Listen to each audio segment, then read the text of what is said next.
अस्सलाम वालेकुम, मैं मलिक रियाज हूँ। आप यूट्यूब चैनल देख रहे हैं। हजूर नबी मुकर्रम सल्लल्लाहु अलैहि वसल्लम क़यामत के दिन जब रोज़ हिसाब होगा, हिसाब हो रहा होगा गुनाहगारों का, तो एक की शफात करेंगे तो दूसरी की तरफ मुतवज्जो हो जाएंगे, फिर दूसरी की शफात करेंगे तो तीसरी की तरफ मुतवज्जो हो जाएंगे, क्योंकि हजूर नबी मुकर्रम सल्लल्लाहु अलैहि वसल्लम क़यामत के दिन अपनी उम्मतियों के लिए एक ढाल की हैसियत रखेंगे और हर एक का हजूर नबी मुकरम सल्लल्लाहु अलैहि वसल्लम को ख्याल होगा।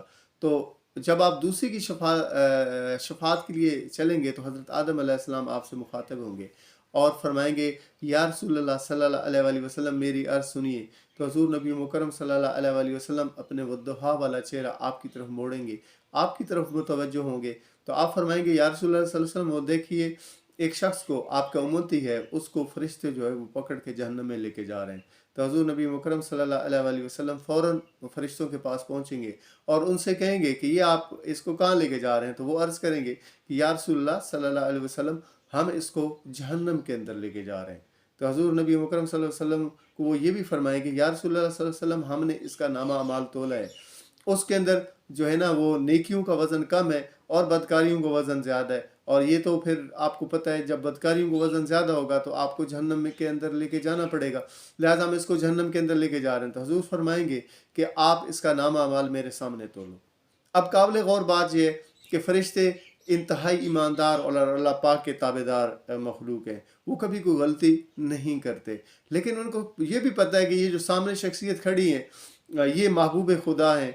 जब इनके ज़बान से जो लफ्ज़ अदा हो रहा है वो बज़ाहिर तो हज़रत मोहम्मद सल्लल्लाहु अलैहि वसल्लम के अल्फाज हैं, आपकी ज़ुबान मुबारक से अदा हो रहे हैं, लेकिन हकीकत में पीछे अल्लाह बोल रहा है। तो जब अल्लाह बोल रहा है तो आप उनको इस हुक्म की भी तामील करनी पड़ेगी।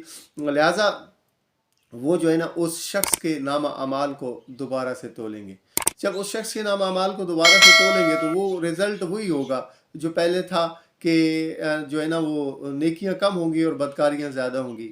और वो गुनाहगार शख्स भी जो है ना वो भी उधर सर झुकाए खड़ा हुआ है, उसको भी मालूम है कि जो उसने सारी इस दुनियावी ज़िंदगी के अंदर जो भी ख़ताएँ और गलतियाँ की हैं वो बिल्कुल ठीक उसका वज़न हुआ है, उसमें कोई गलती नहीं है और वो कोई एतराज़ भी नहीं कर रहा। एतराज़ करने वाली शख्सियत कोई और है, उनको रोकने वाली शख्सियत कोई और है। और ये दुनियादारी का असूल भी है कि हमें कोई मसला होता है ना, कोई परेशानी होती है तो हम एक वकील करते हैं और वकील हमें ये साबित करने की कोशिश करता है कि ये जो मेरा क्लाइंट है इसने गलतियां नहीं की हुई हैं, इसका कसूर नहीं है, लिहाजा इसको बरी कर दिया जाए। लेकिन नबी मुकरम सल्लल्लाहु अलैहि वसल्लम की ज़ात पाक जो है वो शफ़ी हैं, आप शफ़ात फरमाएंगे, आप ये कहेंगे कि इससे गलतियां हुई हैं, इससे गुनाह हुई हैं, आप इसके गुनाहों को माफ़ करें। आप इसकी गलतियों को अल्लाह की बारगाह में अर्ज़ करेंगे कि आप इसकी गलतियों को माफ़ करें, ठीक है, क्योंकि ये मेरा नाम ले हुआ है। तो हुज़ूर नबी मुकरम सल्लल्लाहु अलैहि वसल्लम के सामने जब वो आमाल तुलेंगे ना तो वो वाकई वैसा ही होगा कि गुनाह ज़्यादा होंगे और नेकियां कम होंगी। तो हुज़ूर नबी मुकरम सल्लल्लाहु अलैहि वसल्लम अपनी जेब मुबारक से एक पुर्जा निकालेंगे कागज़ का और उसको नेकियों वाले पलड़े के अंदर डाल देंगे। तो जो ही हजूर नबी मुकरम सल्लल्लाहु अलैहि वसल्लम वो कागज़ का टुकड़ा जो है वो नेकियों के पलड़े में डालेंगे तो वो उसका वज़न ज़्यादा हो जाएगा। जब उसका वज़न ज़्यादा हो जाएगा तो आप हुक्म देंगे कि आप इसको जन्नत के अंदर लेके जाओ, ठीक है।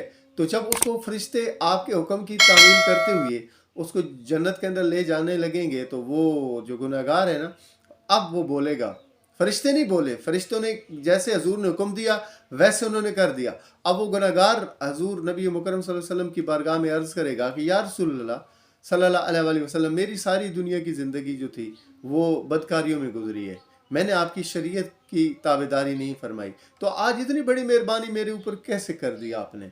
तो हजूर पाक सल्लल्लाहु अलैहि वसल्लम फरमाएंगे कि आपको नहीं पता, आप शायद भूल गए लेकिन मैं नहीं भूलता हूँ।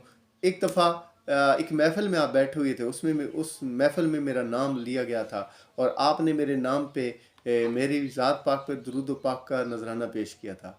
वो दरूद जो है ना वो तुमने बड़ी मोहब्बत से पढ़ा था मेरे पे, वो मुझे याद है और वो दरूद मैंने संभाल के रखा हुआ था। मुझे पता था कि एक वक्त ऐसा आएगा कि तुम्हारे अंदर तुम परेशानी के अंदर मुब्तला हो जाओगे, तो मैं ये संभाल के रखूँगा और मैं फिर आपकी इसी से सिफारिश कर दूँगा। तो एक दफ़ा जो तुमने दरूद पढ़ा था मेरे पे ज़िंदगी में, तो वो मैंने संभाल के रखा हुआ है, आज वो आपके काम आ गया है, ٹھیک ہے، تو وہ فرشتہ جو ہے وہ خوشی سے نڈھال ہو جائے گا، وہ اتنا نہال ہو جائے گا کہ وہ یہ کہے گا اتنی بڑی مہربانی صرف ایک دفعہ درود پاک پڑھنے کی۔ تو حضور نبی مکرم کی ذات پاک تو جو ہے وہ لجپال ہے، تو جو لجپالوں کے لڑ لگتے ہیں وہ جو ہے نا ان سے دکھ اور تکلیفیں اور مصیبتیں جو ہیں وہ دور ہو جاتی ہیں۔ میری بھی آپ سب سے گزارش ہے کہ حضور نبی مکرم صلی اللہ علیہ وآلہ وسلم کی ذات پاک پر کم از کم اس ویڈیو کو دیکھنے کے بعد تو درود پاک کا نذرانہ پیش کر دیجیے جتنا ہو سکے، لیکن کم از کم ایک دفعہ تو ضرور پڑھ لیں، اور مجھ گناہ گار کو بھی اپنی دعا میں یاد رکھیں۔ شکریہ جناب۔